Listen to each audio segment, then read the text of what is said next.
నమస్తే అండి. నా పేరు లక్ష్మి. బాబుకి 2.5 years ఉన్నప్పుడు వినిపించదని తెలిసింది.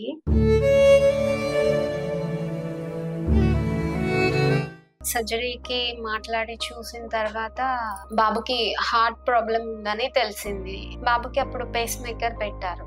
అప్పుడు ఇంకా హార్ట్ సర్జరీతో పేస్ మేకర్ ఉంటే ఇంకొక సర్జరీకి వెళ్ళాలని భయంతో మేము ఆగిపోయాం. తర్వాత అనిపించింది ఇలాగే ఉండిపోతే తనకి లైఫ్ లాంగ్ ఇబ్బంది అవుతుంది అనిపించి కొంచెం ముందుకి అడిగేసి సర్జరీ చేపిద్దామన్న ఆలోచనకి వచ్చాము.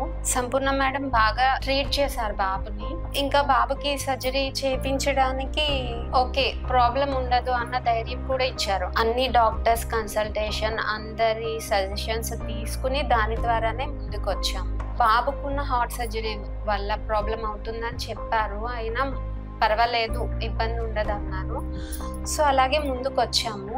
సర్జరీ ముందు కూడా చిన్నగా అమ్మ అన్నది తెలీదు, ఏదో కొంచెం చిన్నగా అయ్యో 2-3 వర్డ్స్ వచ్చాయి అంతే. సర్జరీ అయిన 6 months లోపులోనే బాబు బాగా మాట్లాడుతున్నాడు, చాలా వర్డ్స్. అంతకు ముందు అమ్మ అనేవాడు కానీ అమ్మ ఎవరో తెలీదు. ఇప్పుడు అమ్మ అన్నది నేను అన్నది తెలుసు, వర్డ్స్ కూడా చాలా తెలుసు. ఇది యాపిల్ అమ్మ ఇవ్వు, బుక్ ఇవ్వు, పెన్సిల్ ఇవ్వు, చాలా బాగా మాట్లాడుతున్నాడు. చాలా హ్యాపీగా ఫీల్ అవుతున్నాడు. హలో నమస్తే మేడం. సండే మండే చెప్తావా జోషిత్?